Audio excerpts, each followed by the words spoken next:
رحمت میں منتظر ہیں امام زمان بھی، ہم کب گھروں کو چھوڑ کے مقتل سجائیں گے۔ عزیزان محترم، خوب یہ ذمہ داری ہے گھر کی۔ ایک گھر چاہیے، بہت سارے گھر چاہیے۔ کیوں چاہیے؟ کیونکہ یوسف زہرا انتظار کر رہا ہے۔ وہ انتظار کر رہا ہے۔ کس کا انتظار کر رہا ہے؟ ہمارا انتظار کر رہا ہے۔ ہم کہتے ہیں کہ ہم امام کا انتظار کر رہے ہیں۔ عزیزان محترم، ہم سے زیادہ امام ہمارا انتظار کر رہا ہے۔ تبھی تو آپ دیکھیں نا، امام کے پاس ہمارے اعمال جاتے ہیں، پہنچتے ہیں، امام گریہ کرتے ہیں۔ کیوں گریہ کرتے ہیں؟ کیونکہ جب میرے عمل کی طرف امام دیکھتا ہے تو امام کہتا ہے یہ میرا ماننے والا، یہ وہ ہے جو الاجل الاجل کی دعائیں کرتا ہے، اور اس کا عمل کیسا ہے۔ گھر کی تربیت سے ایک نقطہ جو میں پہلے کئی دفعہ عرض کر چکا ہوں مجالس میں، آیت اللہ حسن زادہ عاملی کا، کہ خدا انہیں شفا عاجلہ عطا کرے۔ وہ کم میں گرمی ہوتی تھی، سمر میں، تو وہ نارتھ چلے جاتے تھے تاکہ موسم بہتر ہو اور تعلیم اور تربیت اور تدریس پڑھانا جاری رکھیں۔ ان کے داماد نے اس واقعے کو کوٹ کیا، کہتے ہیں کہ بچے تھے گھر میں، تھوڑا شور کر رہے تھے جیسے بچے کرتے ہیں، انہوں نے بچوں کو ڈانٹ دیا۔ مگر ان کا ڈانٹنا اور میرے ڈانٹنے میں بہت فرق ہوگا، وہ آیت اللہ ہے ان کا ڈانٹنا، لیکن انہوں نے ڈانٹا۔ جب انہیں ڈانٹا تو انہیں احساس ہوا کہ یہ کام انہوں نے صحیح نہیں کیا۔ وہاں سے انہوں نے بس پکڑی اور تبریز، جو دوسرا سٹی ہے جہاں ان کے ٹیچر رہتے تھے، آیت اللہ حسن الہی طباطبائی، کہ جو علامہ طباطبائی کے بھائی تھے، ان کے پاس پہنچے۔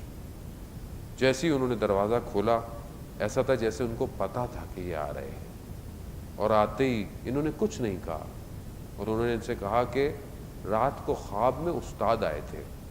استاد کون تھے ان کے؟ آیت اللہ قاضی طباطبائی، کہ جو نجف میں وادی السلام میں دفن ہے، اور کہا کہ استاد نے کہا ہے کہ حسن زادہ سے کہو کیا اس طرح امام زمانہ کا انتظار کر رہے ہو۔ بچے کو ڈانٹا۔ عزیزان، میں کیا کر رہا ہوں؟ میری زبان، میری تربیت نہیں ہے۔ میں کہتا ہوں بچے کی میری تربیت نہیں ہے کہ میں بچے کو ڈیل کیسے کروں۔ وہ بچہ ہے۔ اگر میں کہوں کہ بچہ بالکل سب صحیح ہو جائے، بچہ بالکل صحیح ہے، تو وہ بچہ نہیں ہے، وہ بڑا ہے۔ پھر بچے کی نیچر ہے، اس کو آپ 100 دفعہ منع کریں وہ ایک ہی چیز کو دوبارہ اٹھائے گا۔ بچہ ہے۔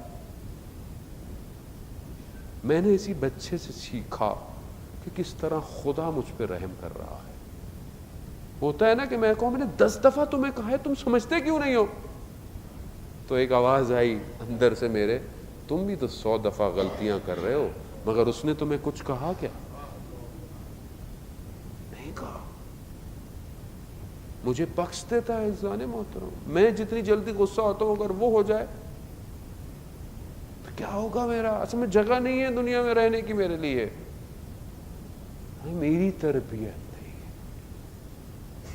مولا کائنات نے جب یہ جملے سنے عزیزان محترم، جب بی بی نے کہا نا کہ یہ 3 چیزیں میرے گھر میں نہیں تھی، جھوٹ، خیانت اور مخالفت، مولا کائنات کے آنسو نکلنا شروع، گریا۔ اور مولا نے کہا یا فاطمہ ابدا، اچھا بالکل بھی یہ چیز آپ کے گھر میں نہیں تھی، نعوذ باللہ، آپ کیسی باتیں کر رہی ہیں؟ پھر مولا نے کہا کہ میں بتاتا ہوں آپ کیا ہے۔ اللہ اکبر، جس کی تعریف کائنات کا امام کر رہا ہو۔ کیا کہا؟ کہا آپ خدا کے مقابلے نہیں، خدا کا جو آپ معرفت اور علم رکھتی ہیں اس میں آپ سب سے آگے ہیں۔ تو آپ عالمہ ہیں, آپ خدا کی اس ہستی کو اس طرح پہچانتی ہیں کہ جیسے کوئی سب سے پہلے پہچانتا ہو. آپ نیک کاموں میں سب سے بہتر ہیں, اور آپ کا وجود خوف خدا میں ڈوبا ہوا ہے. اللہ اکبر. بی بی کس طرح عبادت کرتی تھی؟ علماء بیان کرتے ہیں کہ ہر مکاتب فکر کے علماء نے اس بات کو کہ بی بی اس طرح عبادت کرتی تھی کہ پاؤں میں کھڑے ہو کر ورم پڑ جاتے تھے.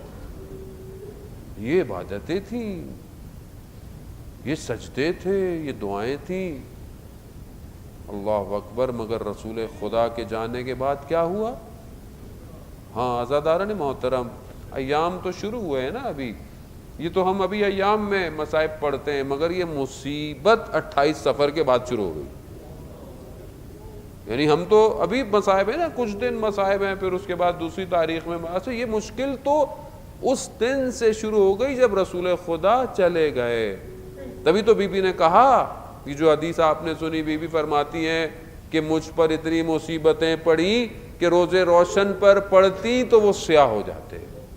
اللہ اکبر. ایک خاتون کہ جس کی ابھی عمر کتنی ہے؟ 18 سال.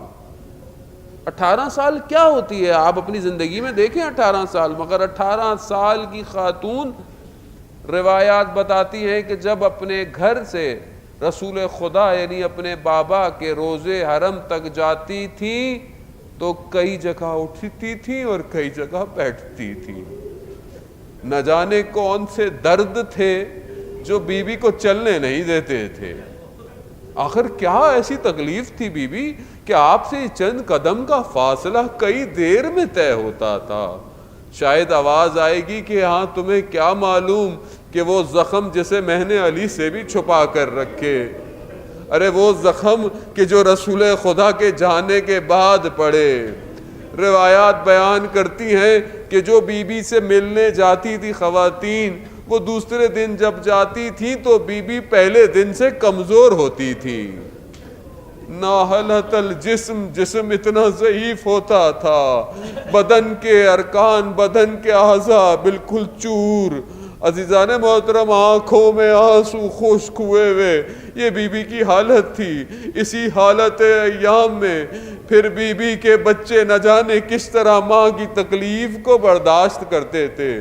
آپ اپنے دل پر رکھیں نا, آپ کے گھر میں آپ کی والدہ کو کوئی تکلیف ہو تو آپ کیسے محسوس کریں گے. اور وہ چھوٹے چھوٹے بچے جنہوں نے اپنی آنکھوں کے سامنے جلتے ہوئے دروازے کو دیکھا ہو, اجرکم اللہ, کریا کر لیں. آزاداران محترم, یہ آپ کا گزریہ حضرت زہرا سلام اللہ علیہ خود اس کا اجر دیں گی, امام زمانہ خود اس کا اجر دیں گے. ہاں عزیزان محترم, یہ وہی خاتون ہے کہ جس کے لیے رسول خدا کھڑے ہو جاتے تھے. بس ایک جملہ کہوں گا اور شب جمعہ ہے, پھر کربلا چلتے ہیں کہ جہاں بی بی کی روح بھی آج پہنچی ہوگی.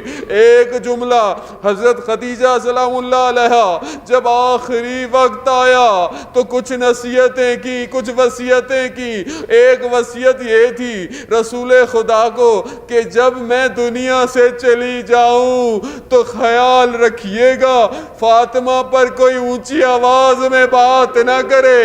میں کہوں گا یا خدیجہ, اے میری بی بی, ارے اونچی تو دور کی بات, رسول خدا کے جانے کی دیر تھی, امت نے وہ حال کیا کہ در اور دروازے کے درمیان, در اور دیوار کے درمیان بی بی آ گئی, خیمے جلا دیے.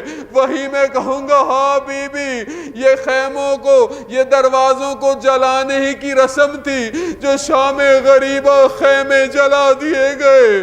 ارے وہ ایک چھوٹی سی بچی کہ جس کو ویسے ہی تماچے پڑے جیسے دادی کو پڑے تھے. راوی بیان کرتا ہے ایک بچی کے دامن میں آگ لگی ہے, میں نے کہا کہ بجھاؤں, جب میں قریب ہوتا تھا وہ مجھ سے اور دور ہو جاتی تھی. نہ جانے اس بچی نے کیا کیا, روز عاشورہ جب وہ بچی اپنے بابا کے بدن پر آئی تو پیار سے نہیں ہٹایا، پیار سے نہیں تسلی دی، کسی نے تماچے مارے، کسی نے تازیانے مارے۔ یہی وجہ ہے کہ اس بچی کے جانے کے بعد بچی کو زندان میں اسی حالت میں دفنایا گیا، اسی تاریکی کی طرح جس طرح دادی کو دفنایا گیا تھا۔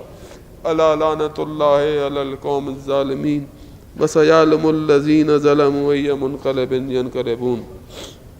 پروردگار امام زمانہ کے ظہور میں تعجیل عطا فرما، ہمیں ان کے ناصروں، ان کے مددگاروں میں شمار فرما۔ جو پریشان حال ہیں ان کی پریشانیوں کو دور فرما، جو بے اولاد ہیں علی اصغر کے صدقے میں اولاد صالح اور نیک عطا فرما۔ پروردگار بہت سارے لوگ مریض ہیں، یقیناً حاضرین میں سے بھی کچھ مریض ہوں گے، کچھ سن رہے ہیں، دیکھ رہے ہیں مریض ہوں گے۔ پروردگار بہت سارے لوگ کینسر کے مرض میں مبتلا ہیں اور مرض میں کہ جن کو ڈاکٹروں نے جواب دے دیا، جس میں کچھ میرے دوستوں کے بیٹے ہیں، بہت چھوٹے بچے ہیں، کچھ میری ایک کزن ہے کہ جس کو ڈاکٹروں نے جواب دے دیا ہے کینسر کی وجہ سے۔ پروردگار تو یہ واسطہ حضرت سیدہ کی غربت کا، اس مظلومیت کا، انہیں شفائے کاملہ اور عاجلہ عطا فرما۔ پروردگار جو لوگ اپنے رزق کے لیے پریشان ہیں، غیب سے ان کو بہترین رزق عطا فرما۔ جو مقروض ہیں ان کے قرضوں کو اپنے غیب سے، اپنے خزانوں سے عطا فرما۔ پروردگار جہاں بھی مجلس ماتم عزاداری ہو رہی ہے ان سب جگہوں کی حفاظت فرما۔ پروردگار ہمیں قیامت تک اسی ذکر کو کرنے کی توفیق عطا فرما۔ پروردگار جو بھی جس نے بھی اپنا کار خیر حصہ اس کام میں ڈالا ہے، چاہے وہ سیکیورٹی ہو، چاہے وہ ساؤنڈ ہو، چاہے وہ کسی طریقے سے بھی، پروردگار ان سب کی توفیقات میں اضافہ فرما۔ پروردگار آپس میں کمیونٹی میں محبت اور بھائی چارہ عطا فرما۔ جو بھی پریشانیاں ہیں گھروں کی، اہل بیت کے صدقے میں ان کو دور فرما۔ پروردگار ہمیں قرآن پر سننے کی، پڑھنے کی اور اس کے بتائے ہوئے احکامات پر عمل کرنے کی توفیق عطا فرما۔ ہمیں اہل بیت کی سیرت کو اپنی زندگی میں اجاگر کرنے کی توفیق عطا فرما۔ ہمیں ایسے کام کرنے کی توفیق عطا فرما جو ہمیں ظہور امام زمانہ سے ملا دے۔ پروردگار ہمیں کوئی غم نہ دے سوائے غم حسین کے۔ اللہم ارزقنا زیارت الحسین فی الدنیا و شفاعت فی الآخرہ۔ صلوات پہ محمد وعلیہ۔ قرآن کو پڑھنا ہے، قرآن سنانا ہے، قرآن کو پڑھنا ہے، قرآن سنانا ہے۔ ہم اس کے محافظ ہیں، ہم اس کے محافظ ہیں، دنیا کو بتانا ہے۔